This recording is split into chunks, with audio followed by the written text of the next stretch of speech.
प्रेम असावे. सांगू तुम्हाला प्रेमापेक्षा मोठं काहीच नाही होत. प्रेम म्हणजे संकुचित विचार नाही घ्यायचा. आता ज्यांचा संपला चालू ना व्हॅलेंटाईन डेचा, प्रेम म्हणजे व्हॅलेंटाईन डे नाही. प्रेम म्हणजे काय तुम्हाला सांगेल मी, ऐका.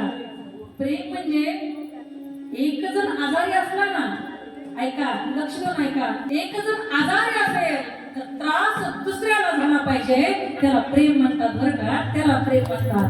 प्रेम म्हणजे बागेत गळ्यात गळे घालून हातात हात घालून फिरणं नव्हे. प्रेम म्हणजे एखाद्या समुद्र किनाऱ्यावर फिरायला जाणं नव्हे. प्रेम म्हणजे एका त्या नारळामध्ये 2 स्ट्रॉ घालून दोघांनी पिणं नव्हे. प्रेम म्हणजे फक्त वासनापूर्तीसाठी केलेला सहवास म्हणजे प्रेम नव्हे. प्रेमाचा अर्थ फार वेगळा आहे. प्रेम फार वेगळं असतं बरं का. प्रेमाची परिभाषा भल्यांना जमली नाही बरं का. प्रेम कशाला म्हणतात की माझ्या राधाराणीला विचारा, राधाराणीनं किती प्रेम केलं हो देवावर. सांगू तुम्हाला खरं प्रेम कशाला म्हणतात. खरं प्रेम कशाला म्हणतात ऐका ना. समोरची व्यक्ती आपली कधीच होऊ शकत नाही, माहितीये. समोरची व्यक्ती आपली कधीच होणार नाही, तरी सुद्धा त्याच्यावरचं प्रेम दिवसेंदिवस वृद्धिंगत होत जाणं, त्याला म्हणायचं खरं प्रेम. त्याला म्हणायचं खरं प्रेम बरं का. आणि राजाला माहित होतं किती प्रेम केलं माझ्या राधाराणीने देवावर, किती प्रेम करावं. ती राधाराणी म्हणते, काय म्हणते ऐका ना.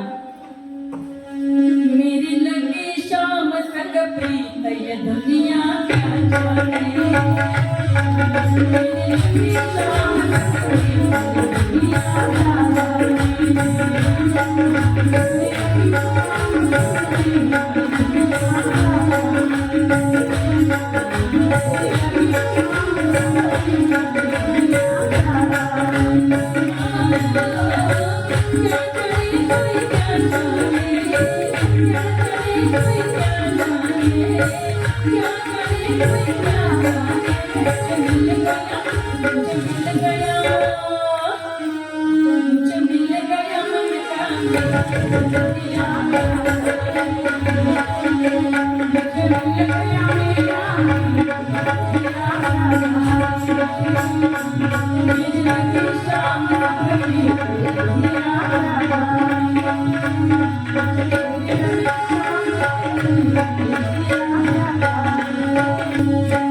मेरी लगी शाम संग प्रीत ये दुनिया दुनियाला नाही कळत, नाही कळत. आणि प्रेम मी सांगितलं, प्रेम संकुचित व्याख्या नाहीये प्रेमाची.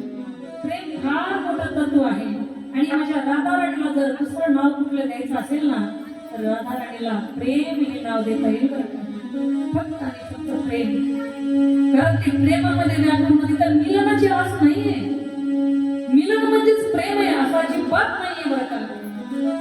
एकमेकाच्या स्पर्शाशिवाय सुद्धा जन्मभर प्रेम माणसं करू शकतात. हे राधाराणी आणि माझ्या कृष्ण भगवंताकडे पाहून आपल्याला शिकता येते. राधाराणी आणि कृष्ण भगवंताकडे आहे स्पर्श, आहे मिलनाची आस, आहे जाणीव की कधीतरी भेटेल नाही, माहितीये कधीच भेटणार नाही येतो आपल्याला. माझ्या मीरेनं कृष्ण भगवंतावर प्रेम केलं. मीराबाईला माहित नव्हतं का देव आपल्याला कधीच भेटणार नाही, देव आपल्या वाटेला कधीच येणार नाही. मीराबाईला सुद्धा माहित होतं, माहितीये भेटू शकत नाही, तरी सुद्धा त्याच्यावरचं प्रेम एक तीळ मात्र सुद्धा कमी न होणं, याला खरं प्रेम म्हणतात बरं का. याच खरं प्रेम. वासनेने बरबटलेलं प्रेम तुमचं आमचं आहे, सर्वसाधारण माणसांचं आहे. तर त्यात सुद्धा अशी काही महात्म्य होता की वासनेशिवाय, स्पर्शाशिवाय, कामाशिवाय, मोहाशिवाय सुद्धा प्रेम करू शकतात. अनेक उदाहरणं त्याच्यासाठी सुद्धा आपल्याला देता येतील. माझा विषय चालू आहे, सूत महर्षी सांगत आहेत की तुम्ही त्या भगवंताला फक्त प्रेमाने आकळता येतो होता तो दिवस. भावमुळे आकळे सुख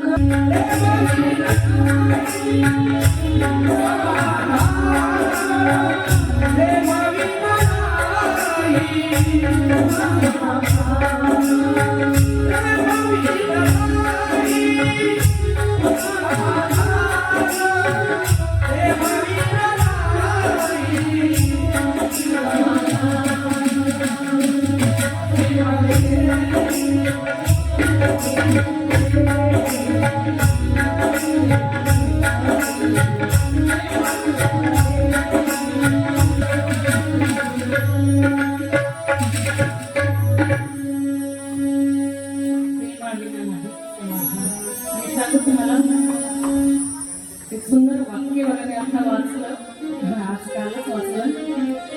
प्रेम की परिभाषा,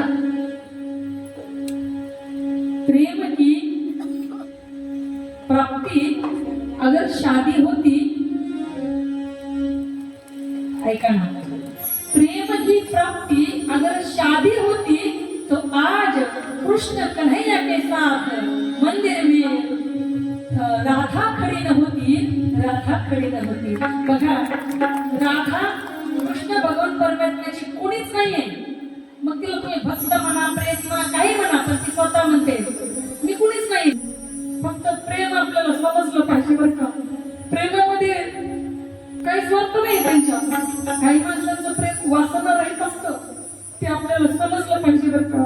प्रेम म्हणजे फक्त आणि फक्त काळजी असते, त्याच्यापेक्षा दुसरं काहीच नसतं एखाद्यासाठी. फक्त आपल्याला कळलं पाहिजे बरं का, या गोष्टी समजल्या पाहिजे. प्रेम म्हणजे फक्त वासना नाही, प्रेम नाही फक्त मोह नाही, प्रेम म्हणजे फक्त मायाच नाहीये. प्रेम म्हणजे कुठल्याही गोष्टीच्या अपेक्षेशिवाय काळजी घेणं, याला सुद्धा एक प्रेम म्हणू शकतो बरं का. बघा, याला खरं प्रेम म्हणायचं असतं. म्हणून भगवंताकडे जात असताना फक्त आणि फक्त त्याला, त्याच्याकडे जाताना प्रेम आपल्याला घेऊन जाता आलं पाहिजे. प्रेमाचा तू केला, तू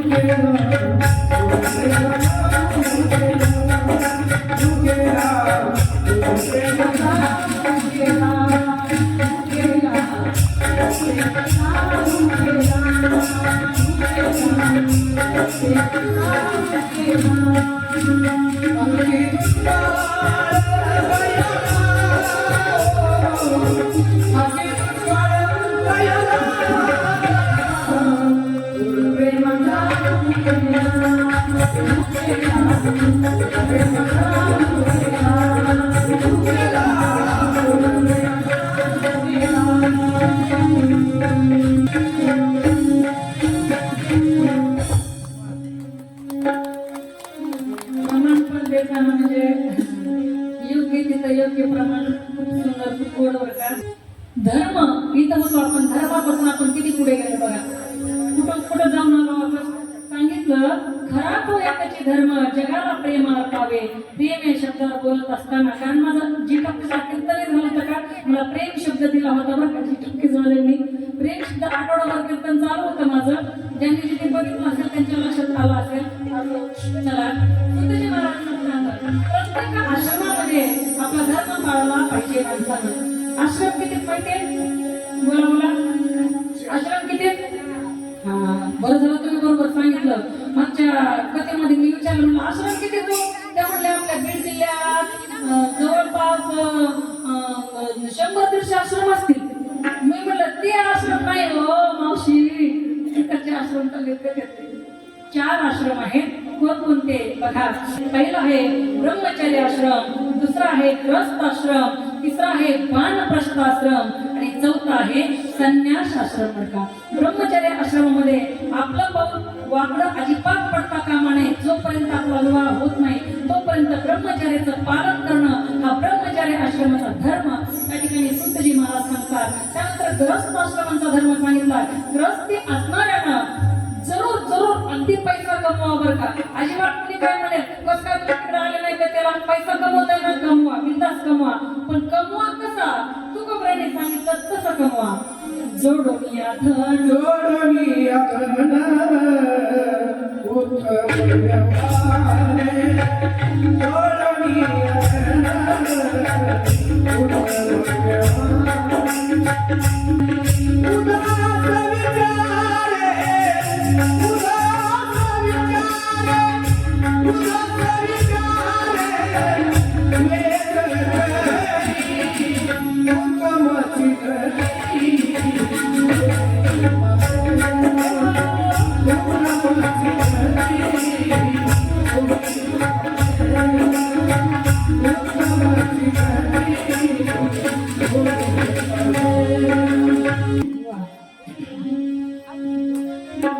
जोडोनिया धन, उत्तम व्यवहार.